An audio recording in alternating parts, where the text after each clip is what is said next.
What is up, YouTube? This is your boy Juggernaut 097 bringing you guys a video today. Yeah, it's been a while since I made a video on here. Well, I just put a video up earlier this week, which was my day in the life video going to Monday Night Raw a few months ago. That took a while to upload. I don't know why it took me so long to upload, but hey, I'm back though. But before we get started with this Juggernaut retro review, which this will be my 7th episode, and we're going to be reviewing Extreme Rules 2010. But before we get started with this review, I want to give a huge shout out to Big Darian at Warehouse Barbecue in the kitchen. He makes some great food back there. And so if you're ever around in Ottumwa, Iowa, go check out Warehouse Barbecue. Hey, while you're at it, sponsor me, Warehouse Barbecue. Come on. I mean, hey, I'll give you plugs. I'll try your food. Yeah, they make some great food there. And I kind of also work there, so that's why. And yeah, I just want to give a big shout out to Darian in the kitchen. Everybody's great back there. And yeah. But while I'm plugging some things right now, go follow me on Twitter at TheTrueJSB. Go follow me on Instagram, TheTrueJSB. And also go follow me. Go add me on Snapchat, TheTrueJSB1, to stay up with all my YouTube stuff I do, and also Twitter and Instagram to stay up to what I'll be doing on YouTube. And that's the best ways to get a hold of me also. But enough wasting time. Let's go ahead and get started with this Juggernaut retro review episode 7. So here we go. So the first match that started off the show was supposed to be Triple H versus Sheamus in the street fight. So Triple H's entrance came on. His music played for a while. No Triple H. And the announcers, Jerry Lawler, Michael Cole, and Matt Striker go like, "Where's Triple H?" And back when I was watching the show, I was like, okay, this is weird. But the cameras went backstage, and it shows Sheamus and Triple H fighting. Brawling backstage. The referees had to pull them apart.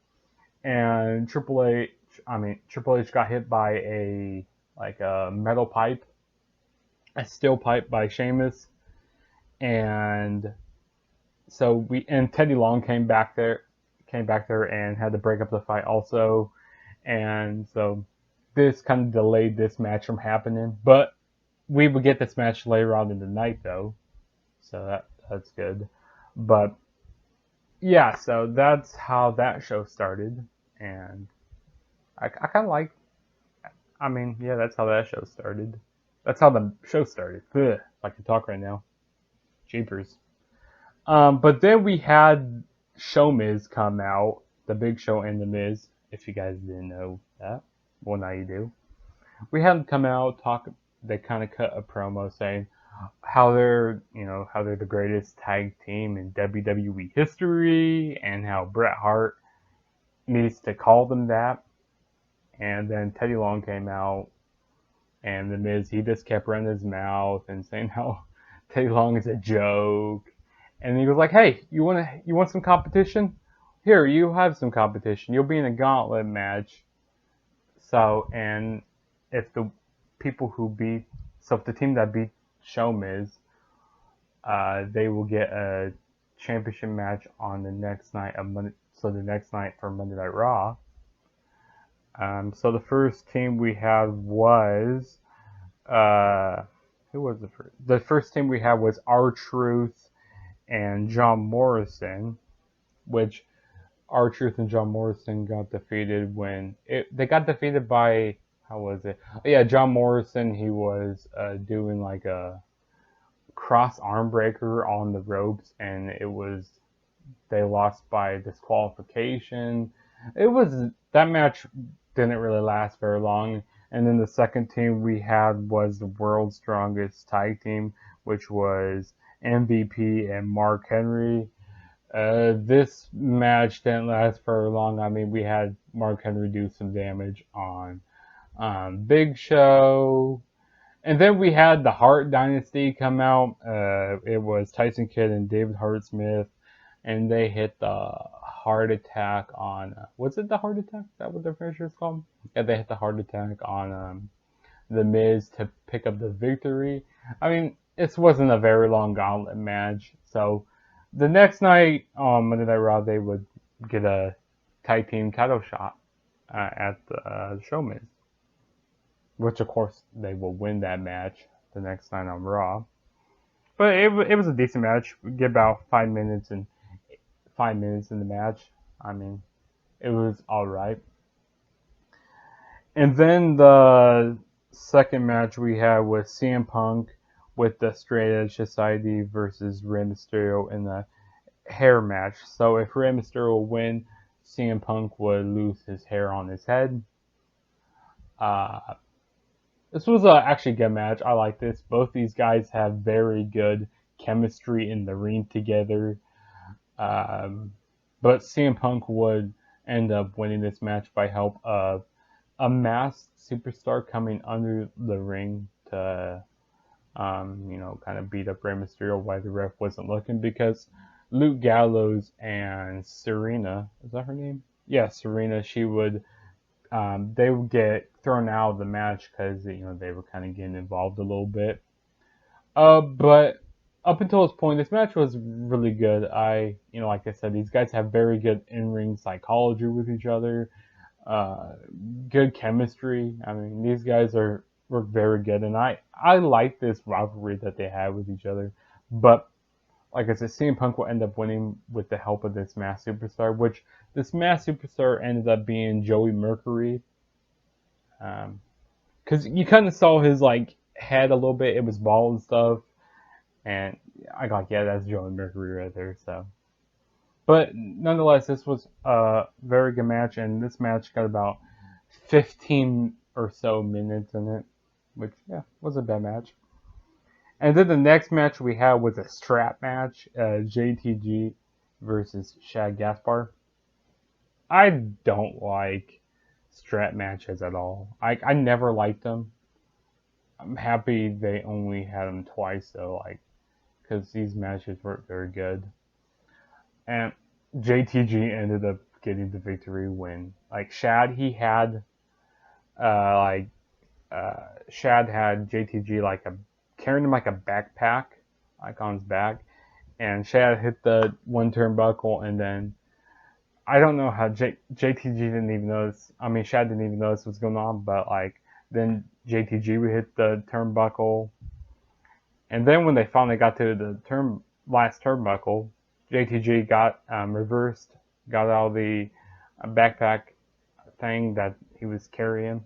He got out from carrying him, and then JTG would hit a sling blade type of move.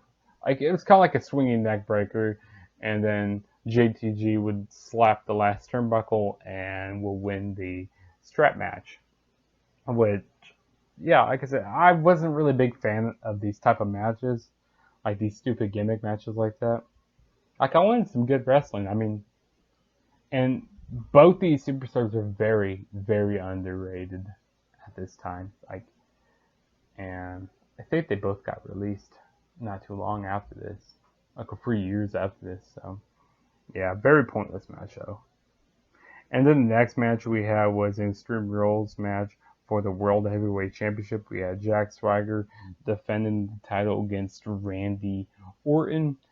And Jack Swagger, he was a very, I wish he had a better world title reign, to be honest.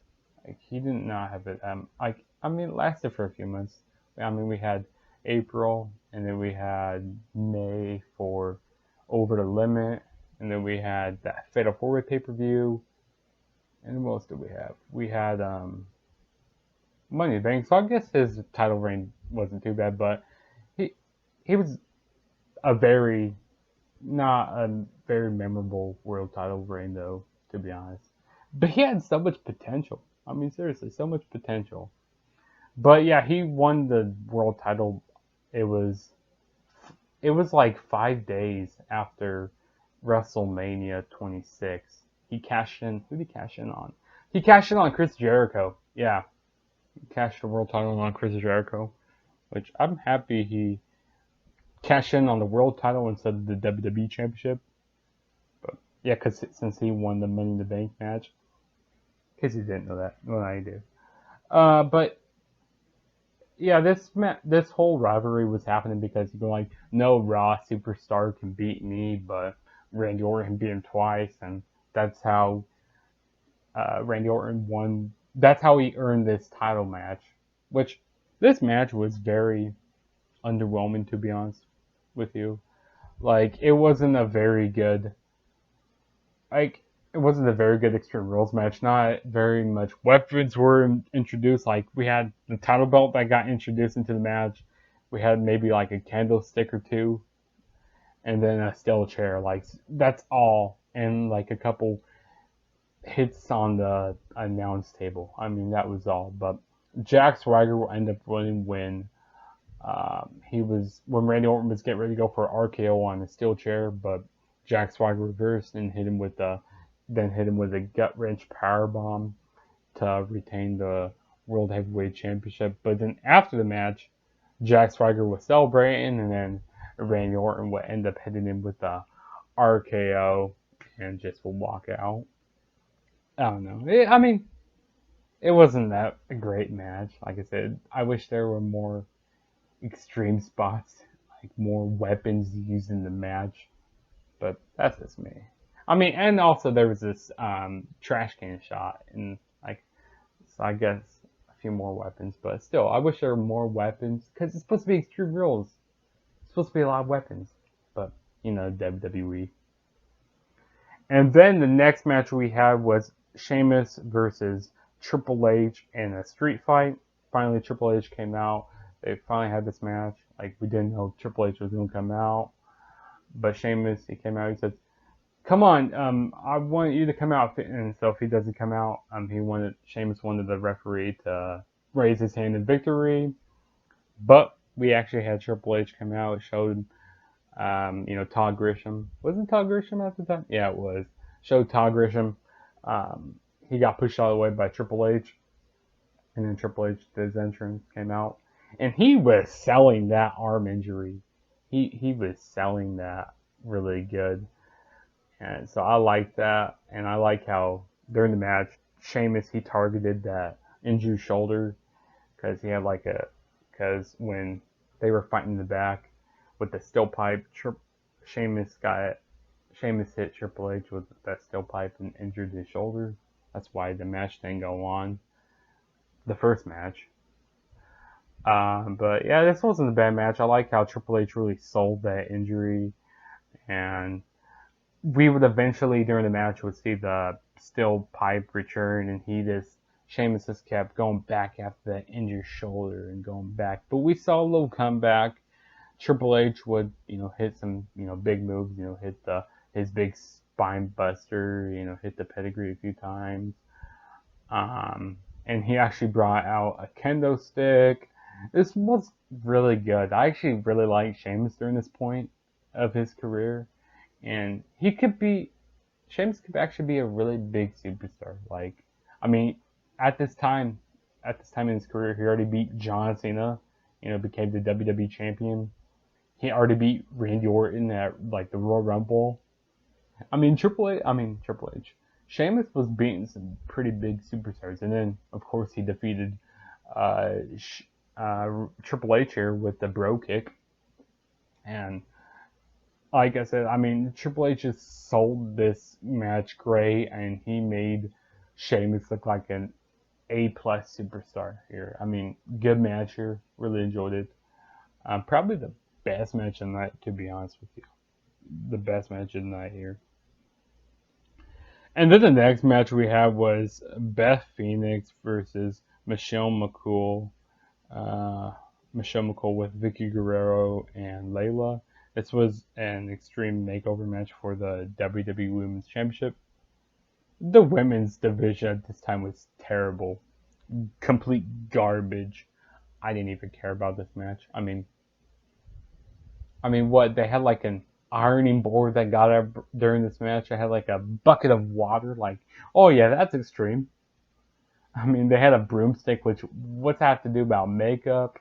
Like, this is supposed to be an extreme makeover match. Like, and there was nothing that was really much extreme about this. But I kind of do like the puns that they were talking about, like Vicky Guerrero, like saying how, like calling Vicky Guerrero the Wicked Witch of the West, which that was funny. I got a kick out of that.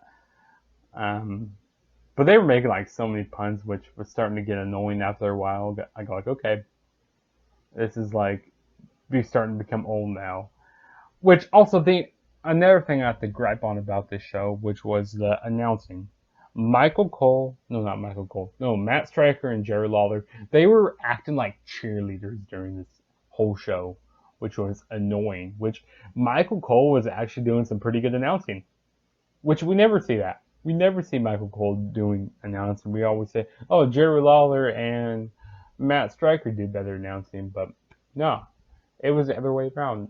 Michael Cole was actually doing some pretty good stuff here.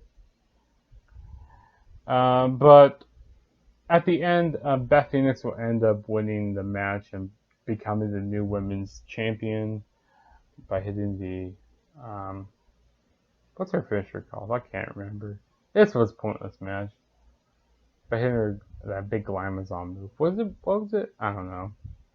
But yeah, Beth Phoenix won the match. Very short. And then the next match we had was a steel cage match, Edge versus Chris Jericho. This was actually another good match. Edge came out, did his entrance, and then Chris Jericho came out. If I can speak right now. He came out. He took a while for him to get in the ring. He kind of played with Edge here, So then he played mind games with Edge here. And then Chris Jericho went over to get a steel chair. And then Edge did like a baseball slide to Chris Jericho. And then they fought on the outside of the ring for a little bit. Then finally, the match got started and they went into the cage. This wasn't a bad match. I like a few spots in this match where Chris Jericho did like a springboard code breaker. That was really cool. I like when they did this like mid-air, like dropping down into like a Walls of Jericho. That was really cool. There were also some terrible points in this match where Chris Jericho had a chance of winning the match. Like, he was only 2 steps away from walking down and winning the match. Like, he went out the door and he could have won. But he went back in the ring and did it was stupid. I go like, why? Why did Jericho do that? Like, at this point, I didn't really like Jericho, how they did his character. When he had a submission move on Edge, he was like, ask him to quit. Ask him. He says, ask him to quit. The referee's already asking him to quit. Like, you don't need to keep saying ask him to quit. Like, I did not like. That's one reason why this match kind of ticked me off a little bit. We also had Edge. He kind of went after Chris Jericho's left ankle, to kind of get some revenge. He was like, yeah, now you know how it feels, because Edge came back from his Achilles injury, a few months ago, so he's kind of getting some, revenge on Chris Jericho here. But at the end, Edge would end up winning this match, and not a bad match here, to be honest. But the thing that got me about the match was Chris Jericho just being so annoying, and I kind of like how he called him a stupid idiot. Like, that never gets old when he calls people stupid idiots. But yeah, Edge would end up winning by a spear, And then we finally had the main event, which was a last man standing match for the WWE Championship. John Cena defending the title against Batista. This was a normal John Cena match. I mean, this was infamous duct taping of Batista's legs. Like, that was terrible. This was awful. I mean, this just terrible here. Terrible. I mean, Batista, he did his whole, I don't know, big beatdown on Cena. And of course, Cena did this whole comeback. I mean, don't get me wrong, this wasn't a really bad match. Like, we had some pretty cool spots in the match, but, I mean, we had some, like, steel ring steps in the match. We had some air things. But, like, the turn off of the match was the duct taping. Like, how childish is that? Like, WWE couldn't have booked it any other way. Like, seriously. But, yeah, John Cena wound up winning the last man standing match when Batista's legs got duct taped. And that was the end of the show. It wasn't a bad It wasn't a bad show. It wasn't the greatest Extreme Rules, but it wasn't. I wouldn't say it was like the worst WWE show ever. Like during this era, like during the PG era. But yeah, it was. I'll give it a 7. Yeah, I'll give the show a 7. But the best match of the night was Sheamus versus Triple H. Like, that match really stole the show. Like, if that match wasn't on there, I said the show would have been worse. But that's really what made this show. So, yeah, that was my WWE Extreme Rules 2010 retro review for you guys. If this is your first time ever checking out one of my videos, please smash that subscribe button. That really helped me out a whole lot. And go follow me on all my social media platforms, like I said at the beginning of the video. And this is Juggernaut saying peace out, and I'll catch you guys at my next video.